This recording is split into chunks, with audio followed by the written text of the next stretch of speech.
All right. And there we are. All righty then. Well, good evening, everybody. We are now interviewing JP Smith. We interviewed him earlier and focused mostly on the issues surrounding land invasions in the Cape. Although due to connectivity issues, much of the conversation he and I had later about gangs and so on was unrecorded and unbroadcast. And I thought there were some rather interesting remarks there. And so, sort of to pick up, to sort of pick up again where we left off last time. You did mention there was a sort of there was a lot of sort of connection and cooperation between the land invasions and then the sort of extortion rackets that were going on, and how they connected to gang activity in the Cape. How would you describe that sort of, for lack of a better word, economy or ecosystem? I don't know that there is a very strong connection. There are certainly people who overlap with those different areas. There are people involved in the extortion scene who are also involved in the land invasion scene.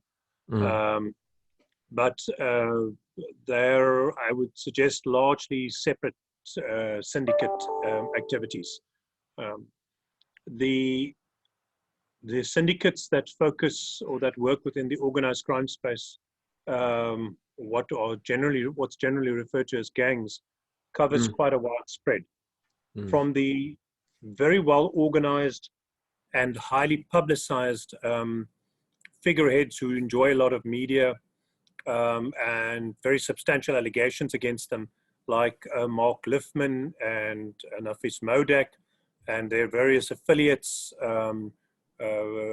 names like Jerome Boyson and Colin Boyson, and the various people alleged from time to time to be involved in them, and people like Brett Kebble and other persons alleged to be involved in all manner of syndicated criminal activity, whether it is selling of copyrighted or tax evaded goods, the cigarette scams, or the more commonly understood gun running, smuggling of drugs, firearms, and marine protected goods, the extortion and protection rackets. There's a whole range of this, and some of that overlaps with your nightclub scene and your adult entertainment or brothel and prostitution scenes. So those range from the very well organized to allegedly have judges and magistrates on the payroll and are able to influence police investigations and are able to intimidate senior people in the National Prosecuting Authority or otherwise, and who allegedly perpetrate hits on investigators even at their homes, as was the case last year in June with a particular investigator into one of these individuals. It ranges from that to the prison and street gangs, who have various levels of formalization and organization, from the very casual and informal on the bottom end, street gangs that literally run a street or attempt to run a street or are attempting to make a mark for themselves around the Cape Flats and increasingly also the townships. So it was previously a so-called colored phenomenon, or predominantly a phenomena in so-called colored communities, and is now a phenomena that has expanded to the so-called black communities, with gangs like the Guptas and the Vutas and others that are becoming more prominent and intimidating people there. So these gangs are, they range from there to the prison gangs, the 26s and 28s, and their counterparts outside of prison, the Americans, hard livings, previously gangs like the Mongrels and the Firm and others, who become much more organized and again start interfering and co-opting and compromising portions of the criminal justice system. So that's a sort of a second tier. Some of those are merchant gangs that focus very much on selling predominantly drugs, but also run localized protection rackets, charging taxi drivers and others protection money, and local businessmen and tradesmen interfering with business sites. The city council hires a contractor to refurbish a block of council-owned rental apartments, and they go and intimidate that person for protection money or insist that the contractor employs community members / gang members on the payroll. So that's the sort of middle tier. And then you have the street gangs, cliques of groups that haven't quite emerged into gang status, but have started to coalesce around either self-protection themes or just as social groups. And some of those later then become more serious things. We have a particular variant of that in Nyanga, Guguletu, and to an extent Kailicha, which in the past has resorted to attacking each other and harming each other pretty much for bragging rights. So a kind of a fight club with no commercial or turf interests other than settling scores and vendettas. And those also eventually have the potential for growing into something more serious and violent. So you run the full gamut of these, and those phenomena are pretty consistent across the world. The analysis of gang and gang patterns in South America, North America, Southeast Asia follows similar lines and patterns. So, I mean, I know that in recent years the Cape has taken specific measures to deal with these gangs at a local level. I mean, I think most people know about the Cape Anti-Gang Unit. So that's the South African Police initiative, the AGU. That's a specialized unit that SAPS created somewhat belatedly. And that in it of itself is the subject of much debate and contestation, because early in 2000s, 2001, 2002, somewhere, most of these specialized units were disbanded by national government. And there was a whole range of anti-gang structures that were then disbanded. And that had tremendously, in my estimation, had a tremendously detrimental impact on the state's ability to curtail gang activity. You then did not have dedicated investigative and prosecutorial resources focusing on this. It got dealt with along with all the other crime at station level. It was far more easier for the gangs, far easier for them to interfere with and prevent effective investigation, buy dockets, intimidate the investigators, and the linkages between the investigators and the prosecutors became a lot weaker. In that there wasn't the level of specialization, and the gangs flourished significantly subsequently to that. And you can see that in your annual gang murder stats that has just risen year on year and makes up a larger and larger component of our murder rate in Cape Town. If you take the gang murders out of Cape Town's equation, then the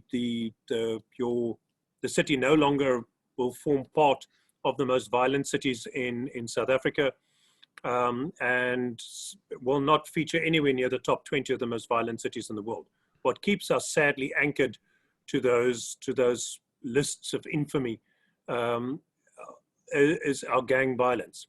And that gang violence isn't ubiquitous across the city.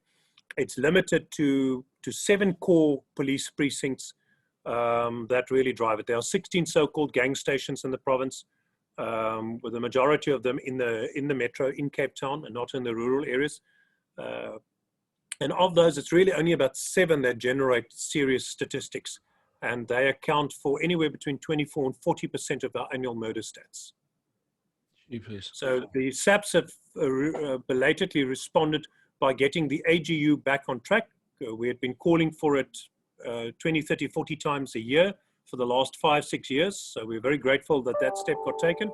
But that in and of itself doesn't mean much unless that is combined with dedicated prosecutorial resources, and the investigations and activity of the AGU does not just involve running around and kicking down doors, but is prosecutorially driven and focused on gathering information for the purpose of achieving convictions. If you do not have a meaningful conviction rate, you are doing nothing of use. Everything else is a placebo or an eye blind. It is a distraction Mm. from the problem. And your problem is that currently your gang murder conviction rate is a putrid 2 to 3%. And that is really of concern to the city. So we don't control, neither the city nor the province control any of your criminal justice system components. The investigating power of SAPS, the prosecutorial power of the National Prosecuting Authority, the courts in terms of the Department of Justice, and the Department of Correctional Services. That whole continuum sits in the hands of national government. Neither the city nor the province have any jurisdiction, oversight, or control. The provincial government has a small oversight function, has an oversight function over the first component of that, that is the police, and theoretically, therefore, also the investigative power, but in effect, that oversight power achieves very little and is largely ignored by SAPS itself. So that is very frustrating for us because in the absence of meaningful convictions and getting your criminals out of circulation, with the same criminals being able to repeat the same crimes over and over, what that means is that the public become more and more obsessed about getting more and more boots on the ground to try and form a barrier of blue between the good and the bad people, between the good members of our communities and the handful of gangsters who hold those communities ransom. It literally is a handful of people in each case who manage to keep hostage entire communities, derail economic development, keep closed clinics, hospitals, libraries, and schools, and basically just create generation after generation of people who are not able to compete in the economy. And so to break that cycle, you have to get convictions.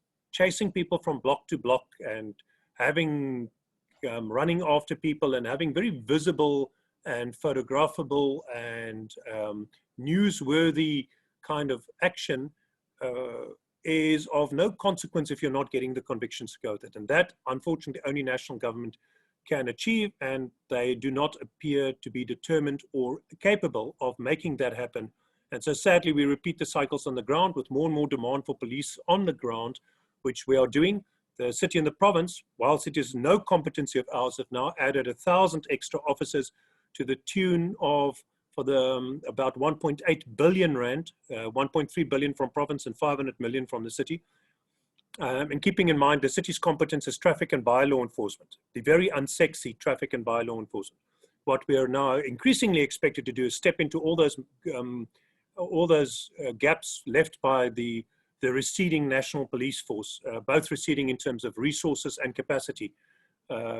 And so we're doing marine enforcement, gang enforcement, liquor enforcement, metal theft enforcement, rail enforcement, all these things that are not our competency, but which we're having to step into, crime prevention functions, which is technically the role of the South African police.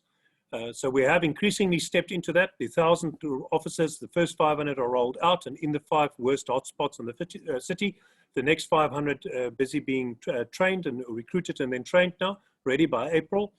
And we're they're going into those 10 worst police precincts, which between them generate 50% of all the violent crime stats in the city. So when the Premier says we should be able to halve our murder rate, you can do that by just deploying these very substantial numbers into those 10 worst police precincts, which we're doing from the city and the province's side via resources that the city is legally able to recruit and deploy with the sponsorship of the provincial government. And we're backing that up with crime analysts and investigators from the city who can do shadow investigations and support their counterparts in SAPS so we can try and get those conviction rates up. And if we can halve the murder rate in those precincts, then we are able to halve the murder rate in the city and the province because those precincts are generating most of those violent crime stats. So that's the plan. That's from our side. In addition to that and parallel to that, and you'll have to excuse me, I need to wave so that the motion detection in my office can see that I'm still here and switch the lights back on. Otherwise, I'm sitting in darkness. Okay. The city is determined to save electricity. The city's also done a whole range of other things. We have created the Safety and Security Investigations Unit that has a group of investigators. We're adding 37, and they're doing shadow investigations and watching briefs. So helping the detectives in SAPS and doing watching briefs by tracking our cases in those police stations. It doesn't just help for these 1,000 extra staff and our existing specialized units to do these cases if we are not getting convictions on them. It's a waste of time. It's a waste of time for us to arrest a gangster who that same afternoon is sitting outside the police station waiting for a lift home for somebody to come and pick him up to carry on doing what he was doing the previous evening. So watching briefs, and when those cases fall off the court roll, as they often magically and mysteriously do, then we write to the National Prosecuting Authority, having done the watching brief, and motivate for the case to be reinstated, which very often happens. So we also have now created our Strategic Information Management Service, which gathers information and is increasingly trying to build proper profiles and understanding of who is doing what in the organized crime fraternity, so that our policing work, our contribution, and where we can act with greater efficacy.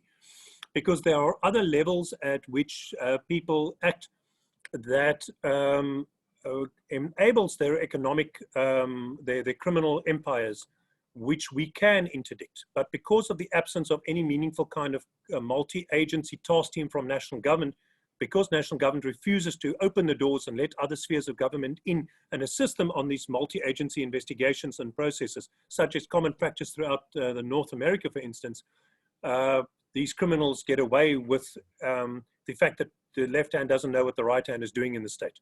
So we are going to become smarter on our own without the help of the crime intelligence and SAPs.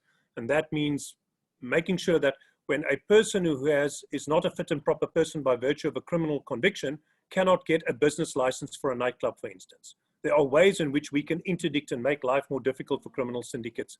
And that is exactly what we are busy building and have built to some extent already. With that goes the crime intelligence layer that works with that, allows us, through the technology we have installed, our EPIC system, to not just do computer-aided dispatch and spatially enabled response management and tracking of our resources and the analytical reports that derive from that, but it has a case management layer with that allows us to record our data and information and make sure that the data that our staff is generating is available to analysts and to be shared with SAPs. So that is infrastructure we are putting in place. That technology layer has been built and is being augmented and expanded. Then we have created a whole range of specialized units. The sort of more obvious, the metal theft unit, things like a vice unit that deals with prostitution and liquor enforcement through nightclubs. We have managed to get the provincial government to amend the Provincial Liquor Act to empower our city staff to do liquor enforcement, because it is not effectively done by the national government in terms of the national liquor legislation. And we've increasingly stepped into all kinds of specialized environments, right? Marine unit, rail unit, and a slew of others to try and fill these gaps. Notably amongst this is our Gang and Drug Task Team, GDTT, which consists of Metro Police Law Enforcement, the Stabilization Unit, and a whole range of other resources integrated with our investigative and crime information management services and other stakeholders. So we are increasingly making that more sophisticated, and that will plug into these 10 hotspot areas, which we call LEAP, the Law Enforcement Advancement Program, with 1,000 extra staff in those areas. So we're trying to build integrated infrastructure that will help us, and we are continuously inviting SAPs to partner with us and to open those doors for effective multilateral engagement and for these multidisciplinary, multi-agency task teams that we see exist elsewhere in the world and that we would like to replicate here. We have introduced informant management. We now manage and pay informants. Still the only city in South Africa that does so. We've created a law enforcement reservist service because we're not allowed to legally create one in Metro Police. So we created a law enforcement reservist program, which has over 500 reservists and growing continuously. We have a massive neighborhood watch support program with over 50,000 neighborhood watch members in this province. Over half of those are now accredited in terms of the Community Safety Act, which means they've reached a high level of professionalization, accreditation, criminal record screening, training, equipping. We give them basic training, we help them with recruiting, we equip them with jackets, torches, whistles, bicycles, body cams, dash cams, and all manner of other equipment, and they assist with the patrol and observe and report. We train them into our auxiliary service. You have to be a neighborhood watch member before you can become an auxiliary member. In UK, they call them the specials. And we have a CCTV partnership with the neighborhood watchers and the civil society through the license plate recognition user group, which now has about 700 or 800 cameras on poles, paid for by the private sector that connects and that we collaborate with.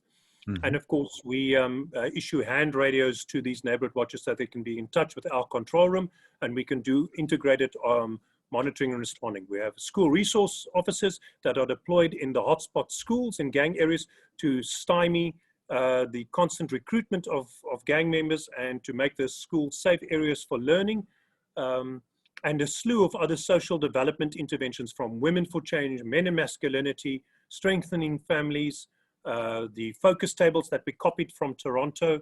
We have an awesome neighborhood officer program that I really respect, similar to what the Dutch did to the buurtregisseurs and the neighborhood policing orientation that the British adopted.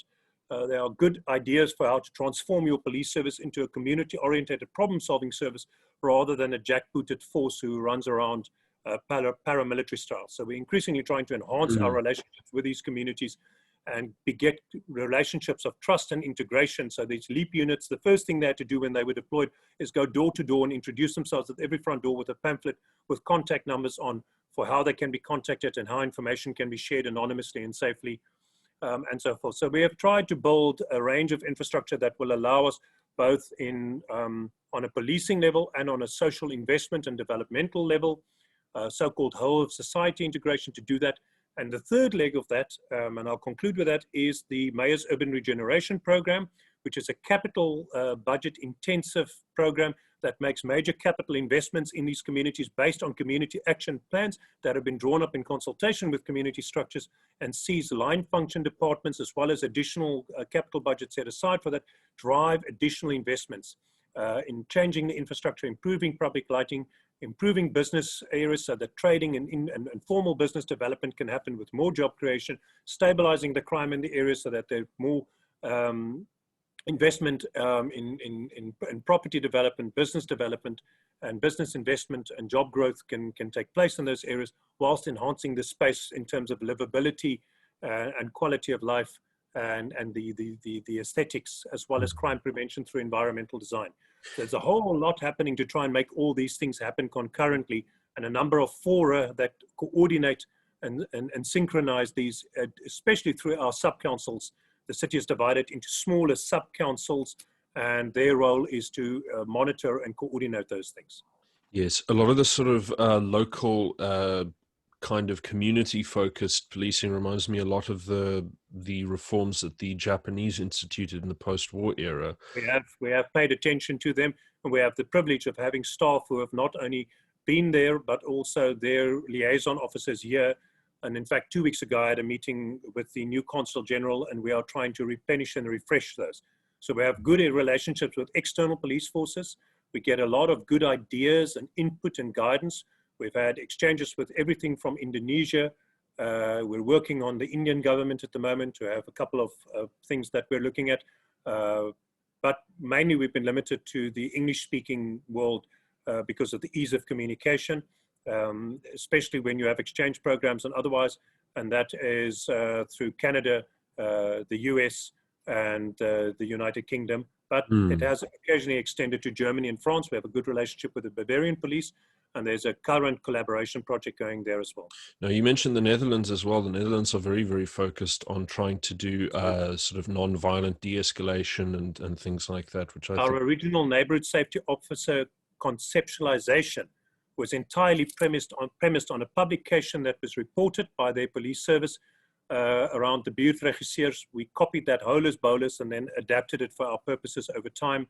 It was a big inspiration for us, and we had several of their senior staff, including Marcel Zethoven, who was here repeatedly and who did training for our newly trained and recruited neighborhood safety officers. No, it's very, very nice. I think it's great that we're reaching out like this. But there's one ingredient that is missing in sort of these comparisons, which is the one that you picked up earlier, which is that you don't have a lot of support from Pretoria, from the central government, and from SAPS and so on. There's not a lot of sort of willing cooperation at the national level. Will you permit me to qualify that and say that on an official level, that is entirely an accurate statement. There are hollow commitments to that, like the Safer City program now, which is again a commitment to try and establish safer cities.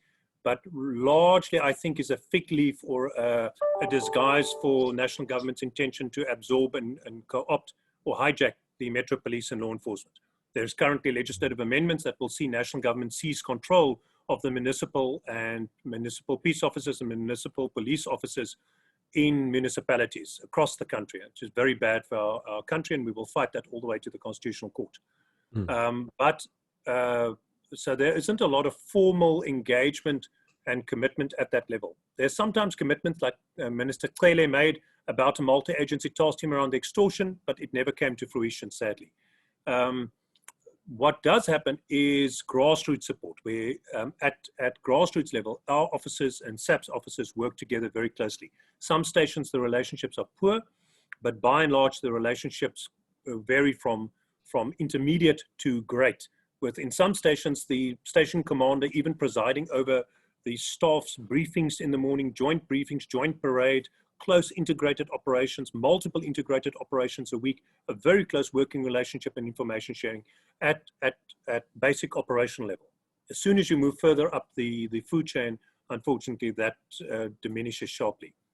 And that, for instance, is a problem. If I can use one example, the city runs the CCTV operations in the city. So we have the CCTV, we run the CCTV control room. It's a municipal infrastructure that we've created. The camera network is growing rapidly and continuously. Our current mayor, having previously been the MEC for community safety, has made substantial investments in budget.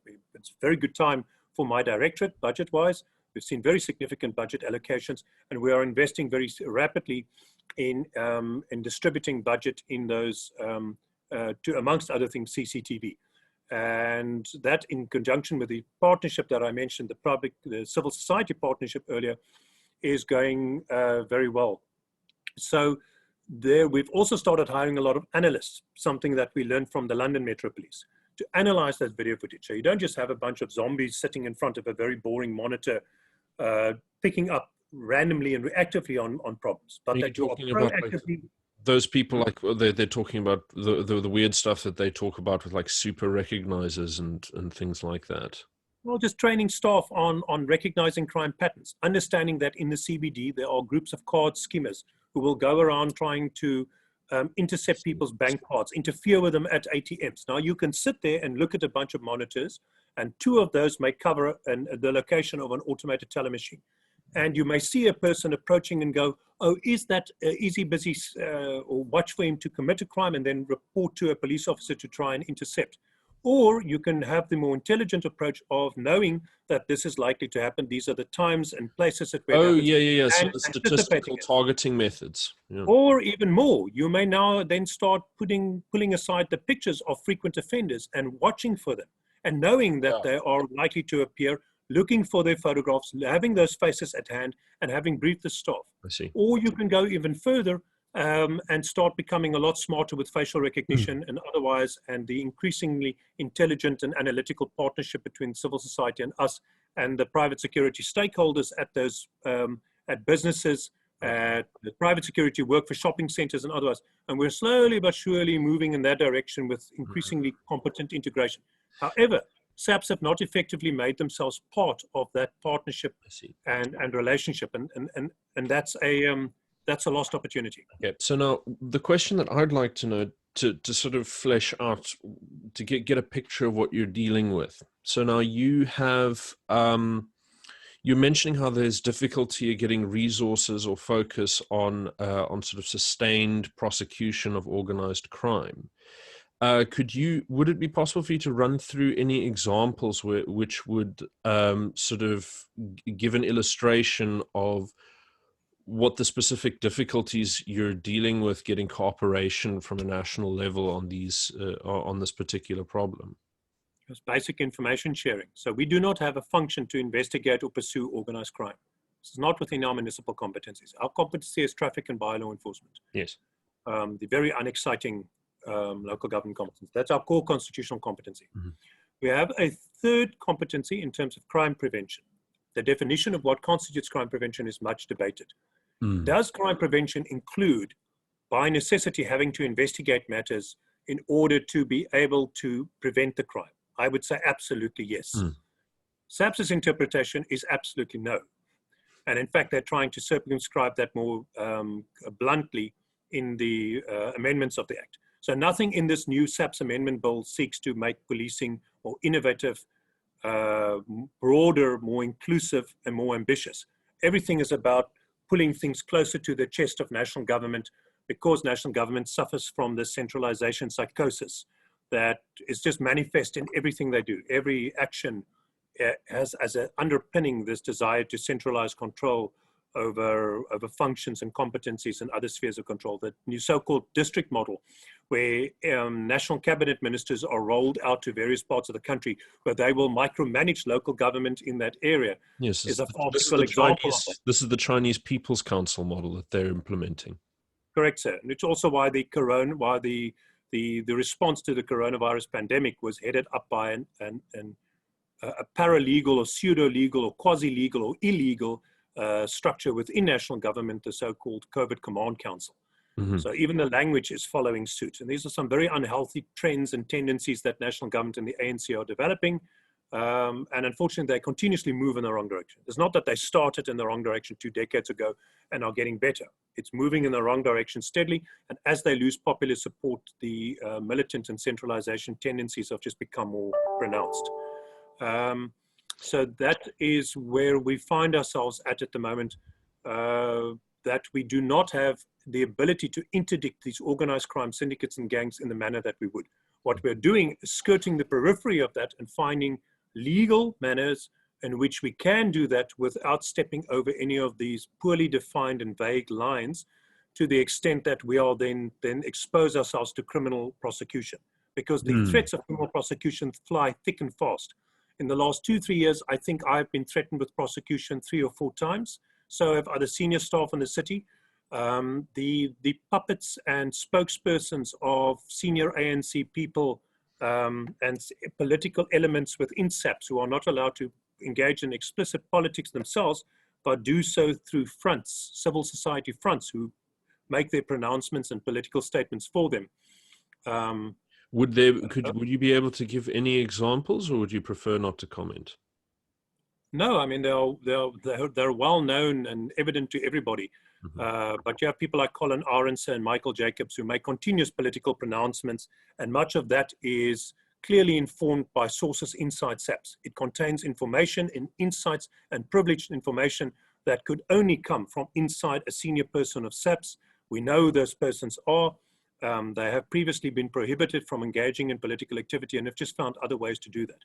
So a highly politicized organization with those political individuals doing a lot of harm to these relationships that could otherwise flourish between different stakeholders. And so the working relationship is not there. But let's take a practical example, watching briefs. If we have a Metro Police officer who goes to make a firearm on arrest, it's an illegal firearm. The person who the arrest is being made of is a gangster. That case is subsequently withdrawn. We have a watching brief where we try and track whether that happens and understand why it happened. Was there something wrong with the arresting officer's statement? Was there, what happened that this particular case did not make it to court? Or another active example, not a theoretical example, a year and something ago, a gangster in Hanover Park shot on a Metro Police officer. Metro Police were able to arrest the person, and SAPS then released that person almost immediately. It incensed the city and the Metro Police, because you almost killed some of our staff. You walked right out in front of the vehicle and shot through the front windscreen at our officers.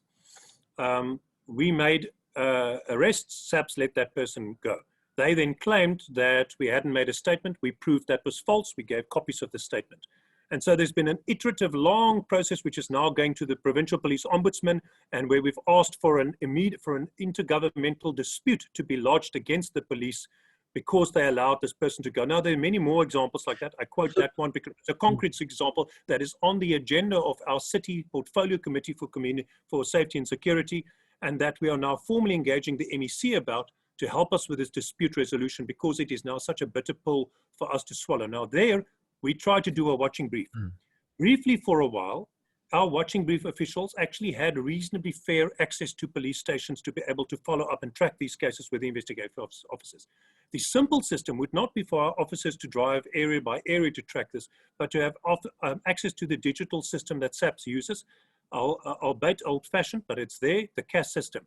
And for a little while, one of the officials that headed that watching brief system briefly had access to that system until one of these very politicized figures in SAPS found out about it and curtailed that access.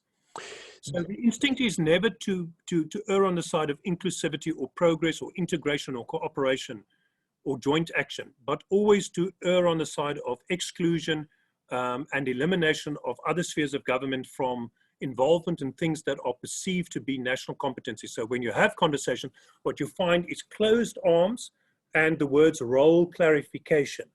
You do what you must do, we do what we must do. Now that would be fine if SAPS were doing its job to the point where we didn't have a 2% conviction for gang violence, and gang violence was murderers and gangsters were marauding our city. Then we could say, cool, you do your job. We'll stay out of your territory. You do your business. But if you can't do it, please stop sitting there with folded arms and keeping us out of the equation. And the same with the This isn't thing we said clearly on the extortion racket. If you cannot handle the extortion rackets on your own, as evidently you cannot, then please allow others to participate and share this ability with you. That's very sensible, but I mean, this sounds like it goes beyond a sort of a simple resistance to sharing competencies and jurisdictions, to the point of actively undermining efforts to curtail crime. Now, And I mean, I hear, I hear another practical example. Our staff attend the so-called provincial joints meeting. At certain points of the meeting, when certain people have their way, our staff are chased out of the room when the crime stats are shared. So we're expected as a partner to engage in joint operations and integrated operations, but we're not allowed to know what the current crime stats are. We have to wait with the rest of the public to find those stats out 18 months after they are relevant. So the stats are published annually with about a 6-month delay. So the first of those stats at the beginning of that year, 18 months later, you're finding out what happened in that month. You can't work like this. It's like trying to land a Boeing in thick fog in bad weather without instruments. And the situation, it's a well-known situation. We've bemoaned it many times. We've engaged many times. We've pleaded for that to be remedied. But still, our staff are asked to leave the meeting when those statistics are shared. Now, it depends on who's chairing the meeting and their attitude towards the city and other spheres of government.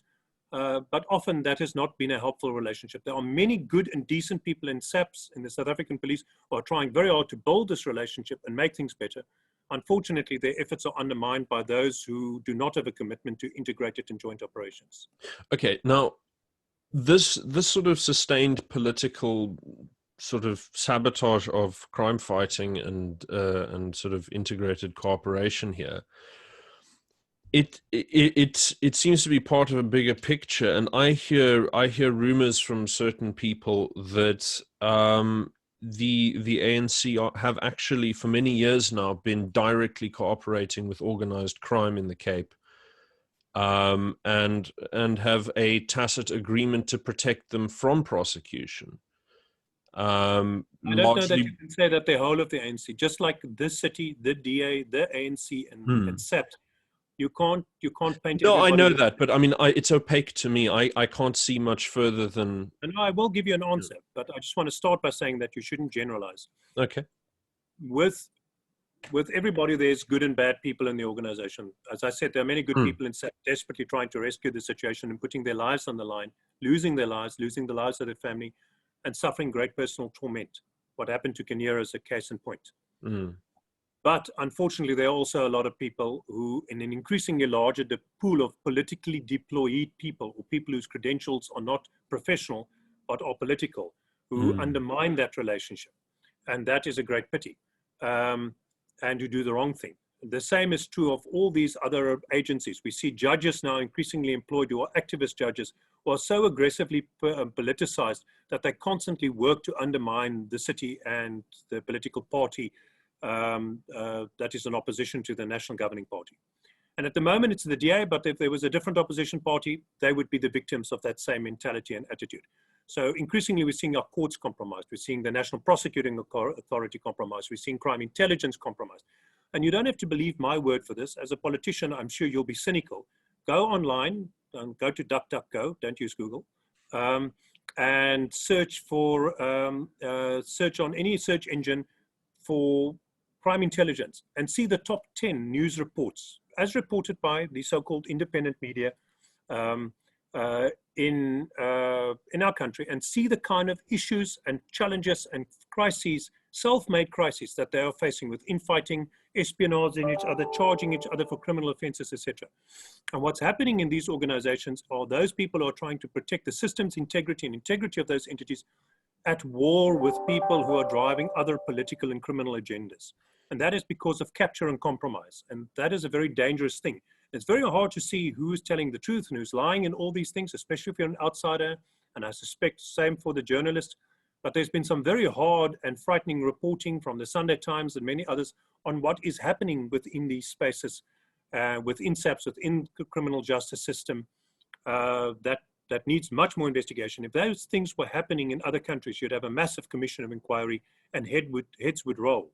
Sadly, that is not happening here. So within the ANC, there has over time been numerous allegations and instances of where people linked either to senior decision makers, the family of Jacob Zuma, notable representatives in the municipal legislature and National Assembly linked to the ANC, have been linked to organized crime syndicates and organized crime figures.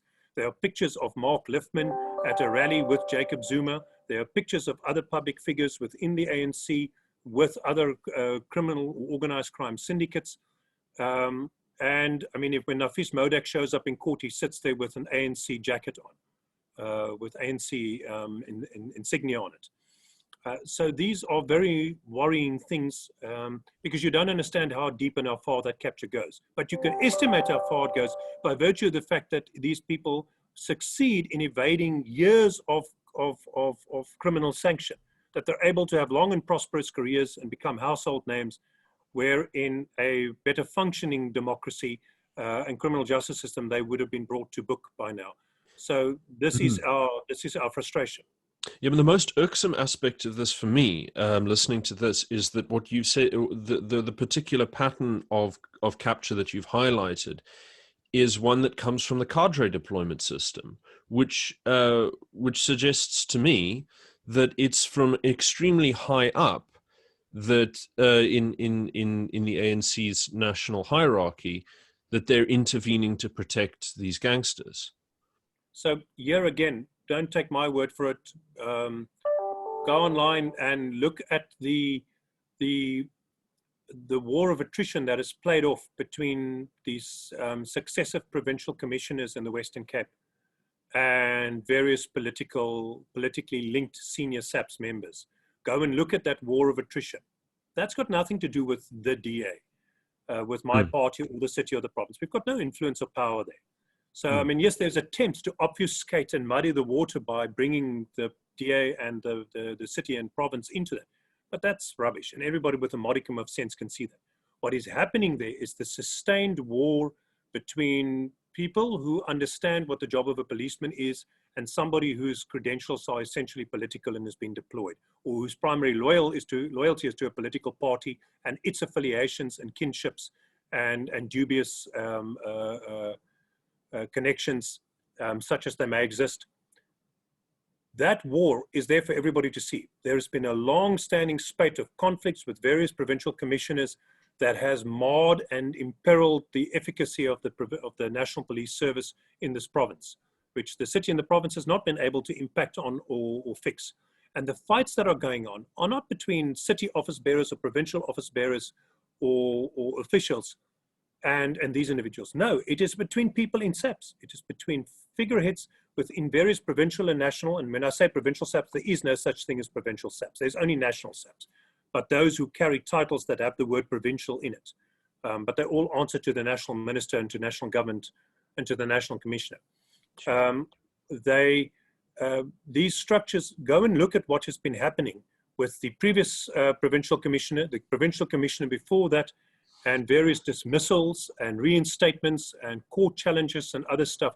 that is distracting the police from doing the job they should be doing and miring them in constant infighting and, and distractions. It's not difficult to see what's happening there. And the politics simmers right under the skin of it and often breaks through. So it's also well known. It's not that people who live in the city don't understand what is going on there and can't see it.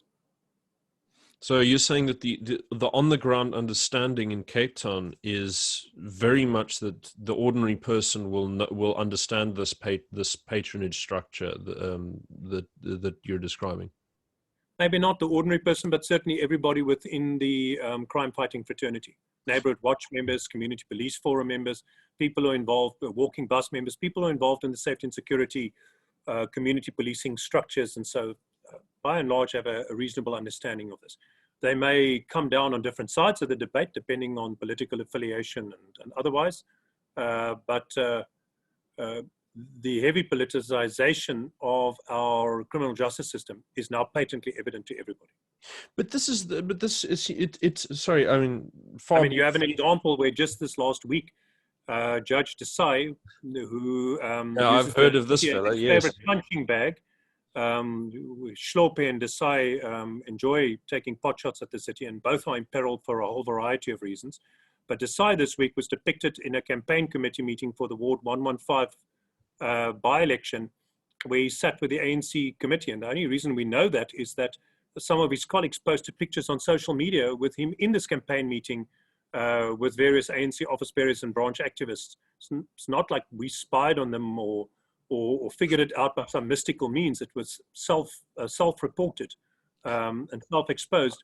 But there you sit with a judge busy with these things, a judge who is currently involved in making rulings against the city. So unfortunately, our criminal justice system is becoming progressively impaired. No, so far be it for me to criticize your party's campaign strategy during at this point, but I think it strikes me that if you were aiming to gain ground politically, pointing out that the vast majority of murders in the city can be attributed to a patronage network being protected by the ruling party would be an enormous public relations gain for you. And yet I see very little of that in public communications. I think we have consistently said that. I personally repeated these phrases and these explanations maybe 80 to 100 times in the last couple of years. It is something we explain. I hear the provincial MEC and others explain it. I hear my colleagues in the National Assembly explain it. I hear councillors explain it in community meetings. And I think many people understand what's going on. Do the mainstream media have an interest in reporting it? That depends on who they are and who's writing the article and what his editor told him or her to write. Because we also get that reported to us by journalists who tell us the editor walks into the newsroom and tells them what to write. And so however much editorial freedom exists, it's hard to understand why the media don't report on this more robustly. But every now and again, something of it does filter through. And I think the Sunday Times has probably been the most aggressive in these exposés. But quite frankly, even Independent Online has carried large numbers of stories showing the politicization of these structures and the infighting therein. Okay, so your main obstacle to communicating these things is will tend to be the media not picking up on these things. So, but I think one of the strange things is that that this is so opaque to people at the moment. Have you been looking at other means of communicating to the public besides through sort of ordinary media channels? I know I see occasionally party leaders communicating through live streams on Facebook for major announcements. So we have in the past conveyed or translated some of this into video clips, press statements, opinion pieces, convey this kind of content in public meetings. in briefings to engagements with neighborhood watches, walkabouts with neighborhood watches, which I do regularly, go out and walk the beat with different neighborhood watches, in community meetings with them.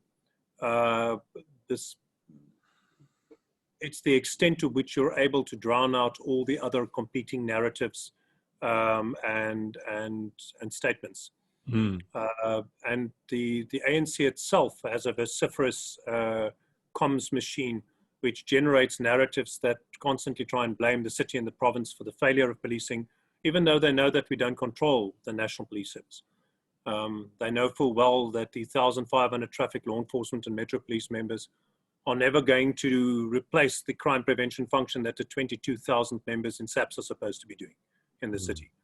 But there is a very cynical and dishonest refrain that is repeated on message in volume over time by the people who are linked to those communications efforts, whether in the media or in political arenas or in civil societies, where their political affiliation is predominantly with the ANC, who will parrot those narratives about the city and the province failing to deal with policing.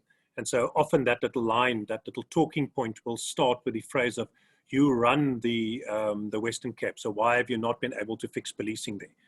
And it is an easy statement to make in 10 seconds, but the explanation that you don't control the police and that it's a national competency and that crime prevention is a national competency and the police answer to the national government and province only has an oversight function, that's a 30-second explanation where you lose people after the first 5 seconds. If you're explaining, you're losing.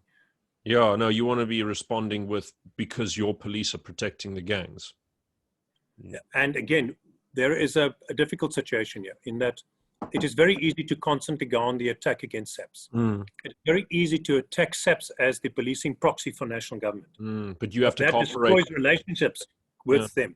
So every time that I criticize SAPS, I am subsequently blamed for marring relationships between the police. So what you will find is that the ANC's puppets, their civic fronts, their war room affiliates, their public reps will launch an attack on the city for some policing failure. And the only way to respond to that meaningfully is to unpack the explanation of who controls what. That is immediately translates into an attack on SAPS. That looks like the city attacking SAPS. So the ANC attacked the city and the city have to respond by attacking national government / SAPS.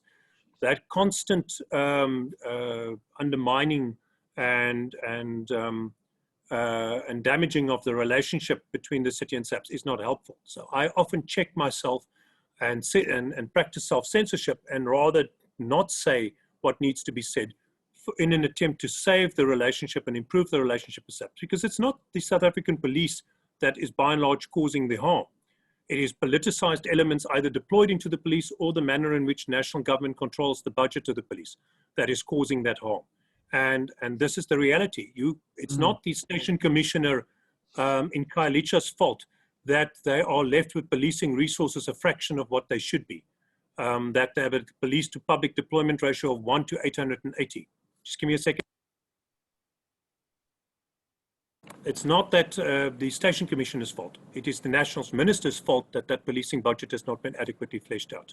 And now you will permit me to leave because my next meeting is standing at the door waiting for me, sir. Well, thank you very much for coming with us and have a good day. You're very welcome. All right. Cheers.